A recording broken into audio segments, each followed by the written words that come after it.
નરેન્દ્રભાઈ મોદીનો ખર્ચો આખા દેશમાં સૌથી પહેલા કોઈ માંગ્યો હોય તો તમારા દીકરા ચૈતરભાઈ માંગ્યો છે. ખળભળી મચી ગઈ એ લોકોમાં કે આ મોદીનો ખર્ચો કેમ માંગે છે. મેં કીધું મોદી આવ્યા, તમે દિવાળી કરી, તમે 3-3 હજારની થાળી ખાધી, તમે 2 કરોડનું ઝાંઝરું લાવ્યા, તમે 2 કરોડના સમોસા ખાધા, 2 કરોડના ચા પીધી, તમે બસવાળાને 7 કરોડ ને 71 લાખ રૂપિયા આપ્યા, તમે ફૂલ ગુચ્છાના 1 કરોડ રૂપિયા ખર્ચો કર્યો. મેં કીધું પૈસા ક્યાંથી આવે બતાવો મને. સાંસદના ઘરેથી આવ્યા તો કે ના, મુખ્યમંત્રીના ઘરેથી આવ્યા તો કે ના, હરસંઘવીના ઘરેથી આવ્યા તો મેં કીધું ના.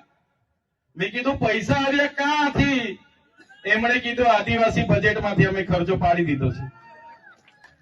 જે આપણા બાળકોની આંગણવાડી બનાવવા માટે પૈસા આવેલા, આપણા બાળકો આશ્રમ શાળામાં ભણે છે ને સારી દાળ ભાત શાક રોટલી મળે એના માટે પૈસા આવેલા, આપણા વિસ્તારમાં રોડ બને એના માટે પૈસા આવ્યા હતા, કુપોષણ દૂર થાય એના માટે પૈસા આવ્યા હતા, સ્કૂલ બને એના માટે પૈસા આવ્યા હતા, ઝૂંપડું બને એના માટે પૈસા આવ્યા હતા, મનરેગામાં રોજગારી મળે એના માટે પૈસા આવ્યા હતા. એવા 100 કરોડ ઉપર રૂપિયા લોકોએ ધુમાડો કરી નાખ્યો. આ મોદી તો આપણને 100 કરોડમાં પડ્યો, ડેડિયા પડાવીને.